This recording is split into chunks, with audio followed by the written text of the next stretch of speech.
Welcome to Let's Talk Education, your weekly current affairs program that delves deeper into the updated education curriculum. My name is Marion Shaba. Tonight, I'm joined by two gentlemen, Mr. Sylvester Mashayamombe, who is the Provincial Education Director from Mashonaland West. Mr. Mashayamombe, welcome to the program. Thank you very much. I'm also joined by Mr. Solomon Mafukidze, who is the District Schools Inspector. Mr. Mafukidze, welcome to the program. Thank you, Marion. Good evening, viewers. Mr. Mashayamombe, I'll start with you. Provincial education directors play a critical role in the successful implementation of the new curriculum. What is your comment to that? Thank you very much, Marion. As you know, every province is a mirror image of the entire ministry.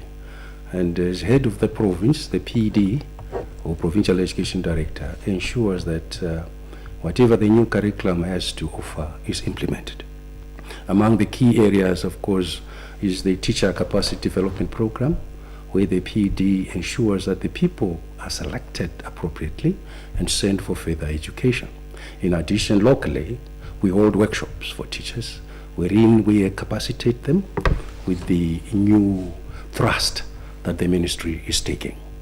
Also of great importance is infrastructure development, where new schools and new structures have to be built.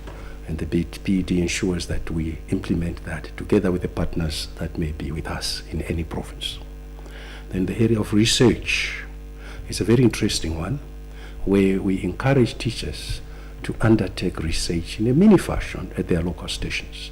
And this way, we hope that the new issues being raised in the curriculum will be researched on fully by the teachers themselves, who are the implementers of the new curriculum. Needless to say, of course, we have to ensure that there is adherence to the regulatory framework, particularly in terms of the how the schools development committees have to function in the schools, and of course how they have to work together with school administrators. So really, I think the PD has a lot on his hands, and of course we have to ensure that the ministry policy is implemented.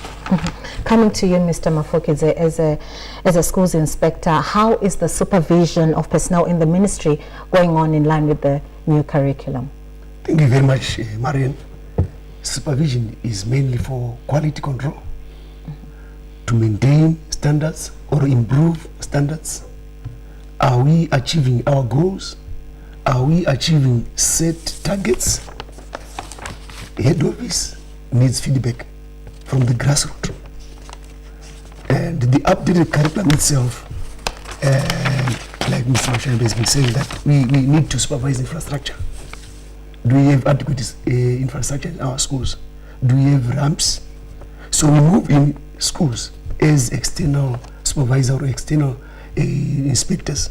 And that's why ministry is appointed a director in inspectorate who reports to the permanent secretary. And that director goes down to the province, to this district, and to the school level to ensure quality and efficiency, especially in this new curriculum, which let me not say talk of the new curriculum, but updated curriculum. Because it's not new per se, but we are updating it.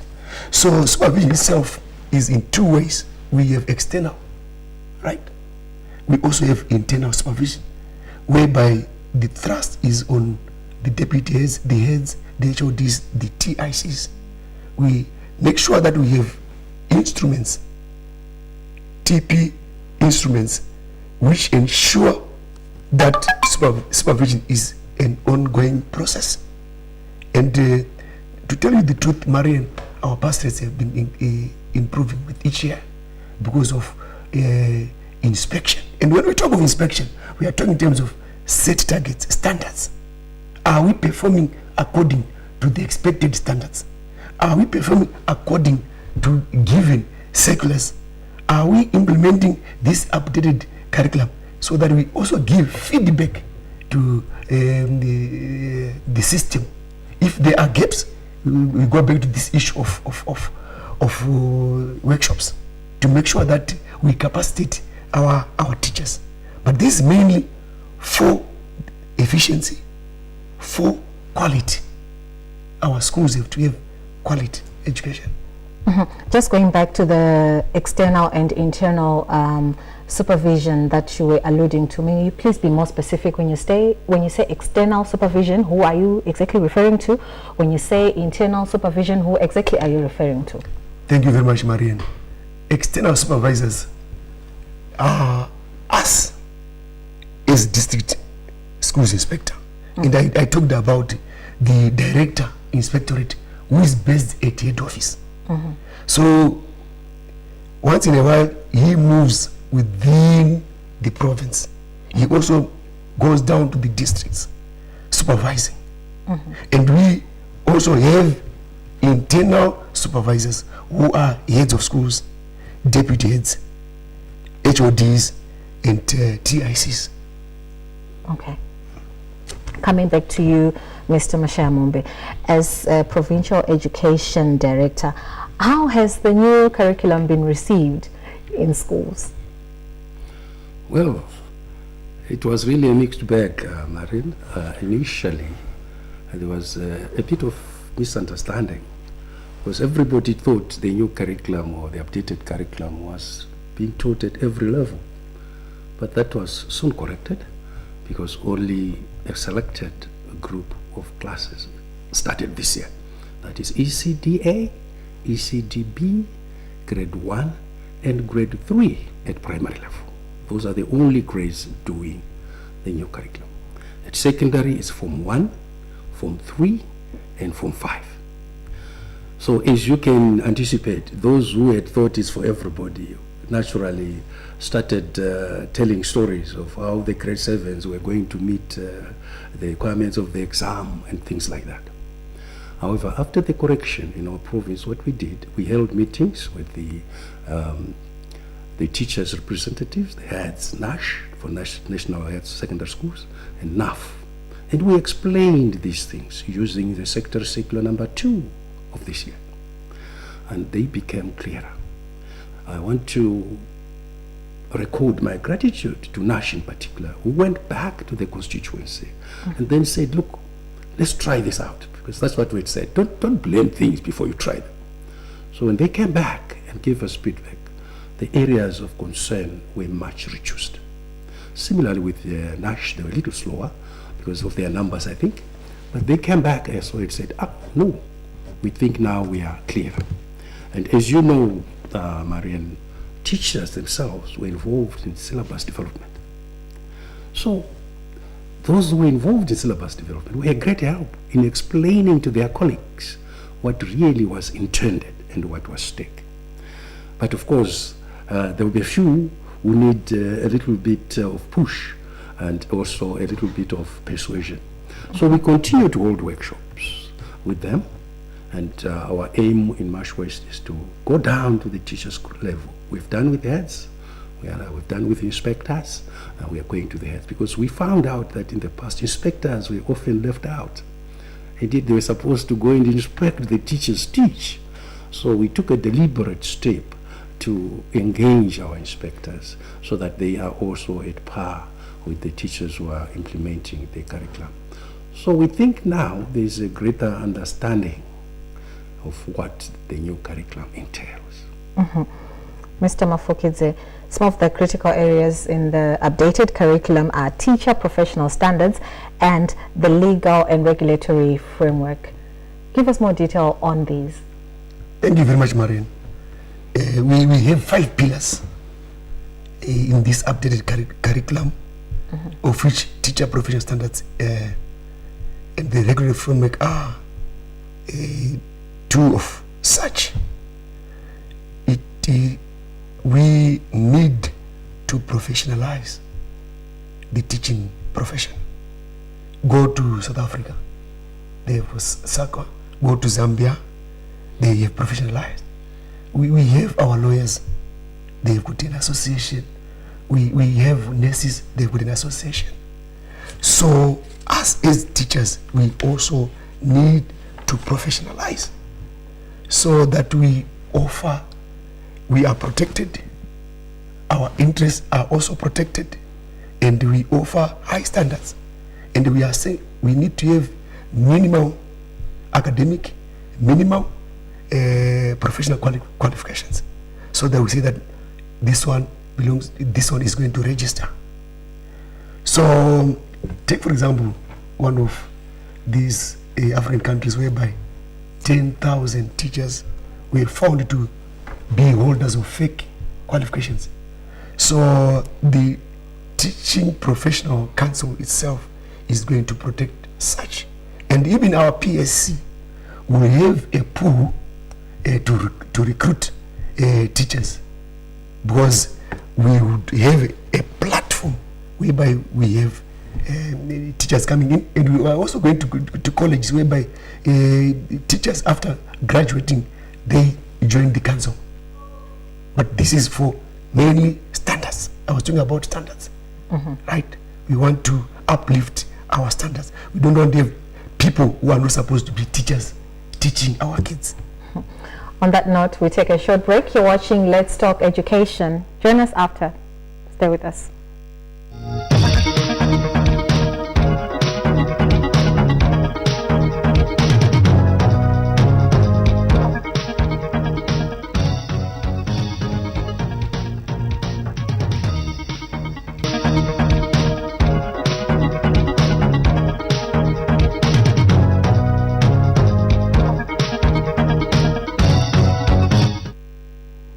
Welcome back. You're watching Let's Talk Education. In the studio, we are joined by Mr. Sylvester Mashayamombe, who is the Provincial Education Director, and Mr. Solomon Mafukidze, who is the District Schools Inspector. Gentlemen, welcome back to the program.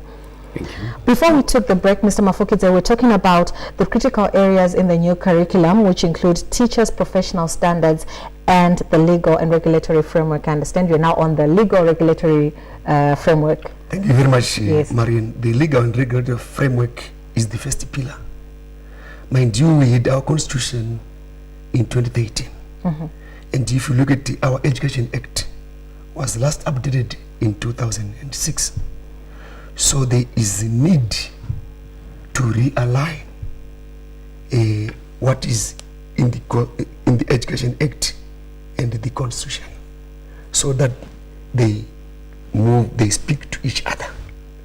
Let me give you, for example, we have P35, that is the policy on discipline of our pupils.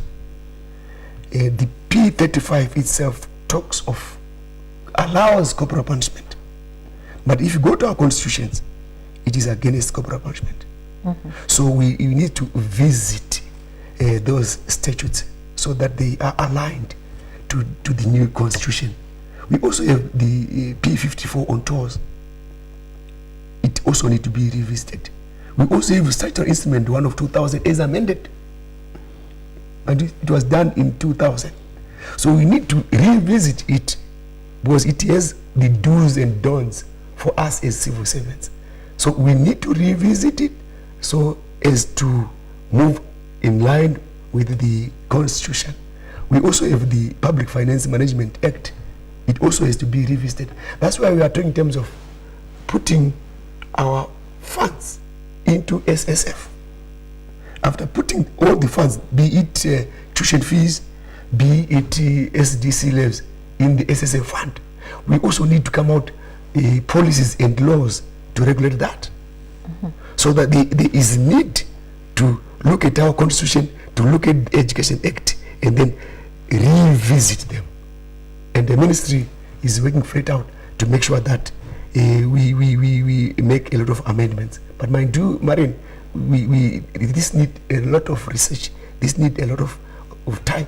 We also have the SDC, our schools are now supposed to use 87 of 92. 87 of 92 is to also to be also revisited.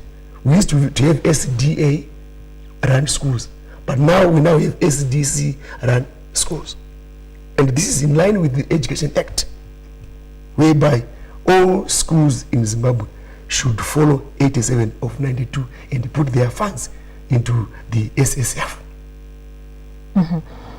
Coming to you, Mr. Mashayamombe, the ministry has recently held the school's annual science, sports, arts festivals. How did this go in your province? Oh, a lot of fun, I think. But, Marian, skills development is at the core of the new curriculum. So at these festivals, children will be able to showcase what they are able to do, be it in sport, be it in science, be it in whatever activity that they are engaged in. Indeed, we had a wonderful time. I remember when the Minister visited Snow Primary, there was a display there of artifacts made by the children's own hands. And when he had an opportunity to interact with the grade 3s, they all said, Sasaf, Sasaf. They were all happy with Sasaf. Of course, we want that no child should be left behind. And as part of the new curriculum, they say, Akula wasalai. No child should be left behind. And that includes the languages. You include the languages of the local people, what they speak. And when children engage in drama in these local languages, they enjoy themselves and they express themselves, and you can then identify their skills. And that way, no one is left behind. Take us through the lessons learned through these arts festivals. Yes. Some of the lessons, the key lessons learned was that children enjoyed themselves. You know, they enjoy doing things. They enjoy making things with their own hands. If you give them the opportunity, they will show wonders. There's a lot of creativity in the children in terms of molding, in terms of basket making, in terms of science itself, discovery. Children, whatever age, very young, will tell you that this moves because of that. So the participatory approach where the children actually use their hands is what they enjoy. And to us, we learned that we must involve children, get them to showcase themselves, and that way we will discover their talents. And then as we move forward in life, we'll be able to channel them according to their talents. And then finally, as we wind up our program, we still have those teachers, those parents who feel they are still resistant to the updated curriculum. What is your word to them, Mr. Mafukidze? Change, Marian, change itself is a problem among us as human beings. But for how long should we wait? For how long have we waited to have this updated curriculum? Right? So we are advocating not only to teachers, but also to the parents, that we have to take on board this updated curriculum. Namibia took advantage of the commission, the CET, the Nzira Masanga Commission, and other countries. They took a lot out of it. But us as Zimbabweans, we are reneging behind. And we are saying we have to change, we have to adopt this updated curriculum even with the challenges. That's why there is time for reviewing. We accept challenges, we accept new ideas, and we accept everything from our partners. That's why even 2014, we engaged many people at school level, at cluster level, at the district level. There were breakfast meetings. People met with the permanent secretary. People met with the minister when we started the new curriculum in 2014, which we have started implementing in 2017 at ECD, grade 1, grade 3, Form 1, Form 3, and lower 6. So we are saying, yes, challenges might be there, but we have to move on forward. There is no going back. We have adopted the updated curriculum because we feel it is to address our social and economic challenges. We have to industrialize. We have to have factories running. That's why we are saying that the school itself should provide a gap, or should try to reduce the gap between the pupils and industry. So we should think outside the box and adopt the updated curriculum. Even we should put the box away. Because the new curriculum is saying we need to emphasize more on critical thinking, more on problem solving. So we need to move away from the box. We need to accept the updated curriculum wholeheartedly. But we are saying challenges are there. They should come in aboard, and we take them, and then we keep on revising. That's why the first phase, this is the first phase. Come 2022, we go on to another phase. It's a 7-year cycle. So we keep on going to the masses, going to the people, and revisiting the updated curriculum. Gentlemen, thank you so much for your time. Thank you, Mary. I was speaking there to Mr. Sylvester Mashayamombe, who is the Provincial Education Director for Mashonaland West, and Mr. Solomon Mafukidze, who is the District Schools Inspector. On that note, I've come to the end of this week's edition of Let's Talk Education. Let's meet again next week at the same time. Good night.